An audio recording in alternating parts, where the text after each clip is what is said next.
balita ngayong pagpasok ng Hunyo, major rollback sa presyo ng diesel ngayong Martes ipatutupad. Ayon kay Department of Energy Secretary Sharon Garin, para sa diesel, bababa ang presyo ng 9 pesos and 26 centavos. Sa gasoline naman ay 4 pesos at 76 centavos at kerosene ng 10 pesos and 86 centavos. Anya, ito ay pangkalahatan, subalit ang mga gasolinahan ay maaaring magbigay ng mas mababa o pautay-utay na diskwento at ang iba naman ay nauna nang nagbaba ng presyo. The amounts indicated here are the amounts that are the minimum rollback. Some companies actually have done some advanced rollback. Some have done their staggering in advance of the rollbacks, or some are actually giving even lower prices. So, i-monitor nyo lang po the situation in your favorite gas company, gasoline stations, and ito po yung prescribed ng DOE ng mga rollback. So that's 4.76 centavos, 4 pesos and 76 centavos for gas, 9 pesos and 26 centavos for diesel and kerosene at 10.86 pesos, no? 10 pesos and 86 centavos.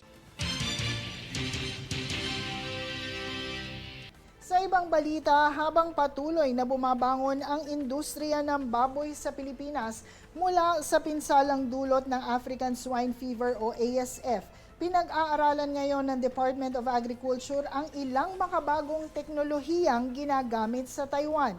Kabilang dito ang Smart Pig Farm System na tumutulong sa pagpapataas ng produksyon ng baboy habang pinapalakas ang biosecurity laban sa nakakahawang sakit. Ang kabuuang detalye hatid ni Jade Buhoy. Patuloy na bumabangon ang industriya ng baboy sa Pilipinas mula sa epekto ng African Swine Fever o ASF na nagdudulot ng malaking pagbaba sa bilang ng mga alagang baboy sa bansa mula pa noong taong 2019. Dahil dito, target ng Department of Agriculture o DA na maibalik sa humigit kumulang na 13 million pig population sa bansa at makapagdagdag ng 6 million hogs pagsapit ng 2028 upang mapalakas ang lokal na supply ng karneng baboy. Kasabay ng mga hakbang na ito, tampok sa Taiwan ang paggamit ng Smart Pig Farming System. Gumagamit na nga sila ng smart technology sa pangangalaga ng baboy o yung farm ng mga baboy. Ultimo yung pagkain nila ay gumagamit din ng pamamaraan ng smart technology, pati din yung paglilinis nila. Naniniwala sila and batay sa kanilang pananaliksik, makakatulong ito sa produksyon, pati din yung mas malinis na pangangalaga sa mga inahin, pati sa mga beek, dahil nga alam natin na talamak talaga yung pagkalat ng ASF. May mga sensor na nakalagay sa kulungan upang bantayan ang temperatura, halumigmig at kalidad ng hangin, habang otomatikong inaayos ng sistema ang bentilasyon at iba pang kondisyon sa paligid ng mga hayop. Bago makapasok sa naturang farm, kinakailangan munang maglinis ng mga tao rito na mayroon ding disinfection system sa mga pasukan bilang dagdag na proteksyon laban sa mga sakit tulad ng ASF. Sa pagpapakain naman, gumagamit sila ng computerized feeding system at precision nutrition technology upang maibigay ang tamang sustansya batay sa edad, timbang at kondisyon ng bawat baboy. Gamit ang teknolohiya, natutukoy din kung gaano kadalas kumain ang bawat hayop upang masubaybayan ang paglaki nito. Ang kada inahing baboy dito ay kumakain ng 4 na beses sa isang araw, sapat upang mapanatili ang produksyon ng gatas para sa kanilang mga biik. Samantala, ang lahat ng datos mula kapanganakan, pagbabakuna, kalusugan at paglaki ng mga baboy ay nakarecord sa digital system para sa mas maayos na traceability o talaan ng impormasyon ng mga produkto. Kung saan sa mga operasyong isinasagawa sa Taiwan, malaki ang papel ng artificial intelligence technology. Data is really important, and only through technology you can get concrete data and be stored in devices where we can transfer easily.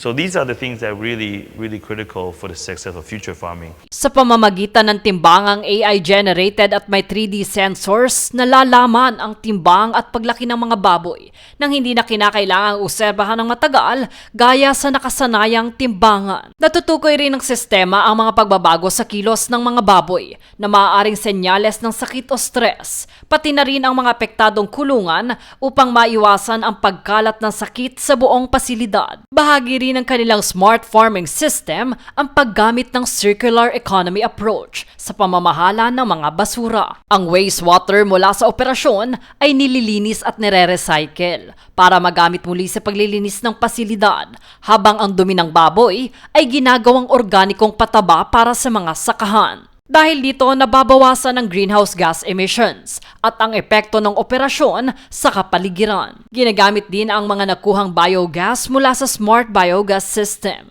upang makalikha ng kuryente na tumutulong sa pagpapatakbo ng pasilidad at nagpapababa ng paggamit ng iba pang pinagkukunan ng enerhiya. Ayon sa nasabing korporasyon, layunin ng kanilang sistema na mapanatili ang mataas na produksyon habang isinusulong ang animal welfare, kaligtasan ng pagkain, pati na rin ang pangangalaga sa kalikasan. If the country decide that we want to have such certain sustainability locally, you don't even have enough to supply locally and you rely heavily on import, then perhaps your strategy could be different. Because you want the animals to flourish first. Kabilang sa kanilang mga prioridad ang pagbawas ng polusyon, pagpapababa ng carbon footprint ng produksyon at pagtataguyod ng mas kapani-panatiling agrikultura. Naniniwala rin silang mahalaga ang katapatan at responsableng produksyon upang mapanatili ang tiwala ng mga mamimili. Isa sa mga pamantayang ginagamit ng Taiwan na maaaring magsilbing modelo para sa Pilipinas ay ang Digital Traceability System, kung saan natutunton ang buong proseso ng produksyon ng karne mula sa bukid hanggang sa pamilihan upang matiyak ang kalidad, kaligtasan at kumpiyansa ng mga mamimili. Naghahatid ng impormasyon mula dito sa Taiwan, Jade Buhoy, nag-uulat para sa Golden Nation Network. Samantala, magde-deploy ng higit 55,000 kapulisan at iba pang personnel sa buong bansa ang Philippine National Police o PNP upang tiyakin ang ligtas na pagbabalik eskwela ng mga mag-aaral ngayong Hunyo. Kabilang dito ang mga opisyal na itinalaga sa Police Assistant Desks, foot patrols at mobile units na nakahanda upang rumisponde sakaling magkaroon ng emergency at mamahala sa daloy ng trapiko sa mga school zone, transport hub at mga pangunahing lansangan.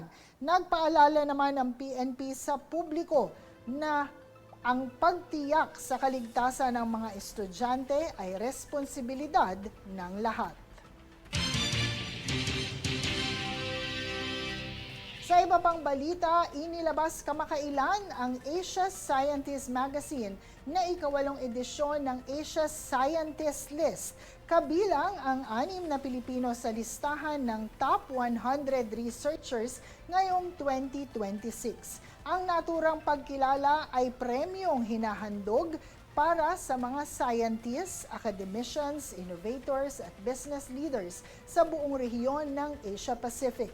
Kabilang sa mga kinilalang Pilipino ay sina Romulo Davide na tinaguriang Father of Philippine Nematology at siyang nagtatag ng Farmer Scientist Training Program na nakatutulong sa 70,000 magsasaka sa buong bansa. Isa rin si Marcela Navasero para sa kanyang leadership sa natural pest control and biodiversity. Mary Donabel Balela na una nang kinilala noong 2024 dahil sa kanyang pag-develop ng modular kapok booms para sa marine oil spills at Gary Benico para sa kanyang pagsasaliksik sa aquatic biosciences. Kinilala rin si Aurelio de los Reyes the 5th na pinarangalan din nitong 2024 at 2025 dahil sa kanyang mathematical modeling of optimal contraception dosing strategies upang mas mapaayos ang productive health. Maging si May Ann Mata na nakatanggap din ng parangal noong nakaraang taon dahil sa kanyang pananalinsik ng infectious disease modeling at analysis at iba pa. Manatiling nakatutok para sa higit pang mga balita sa pagbabalik ng News Force.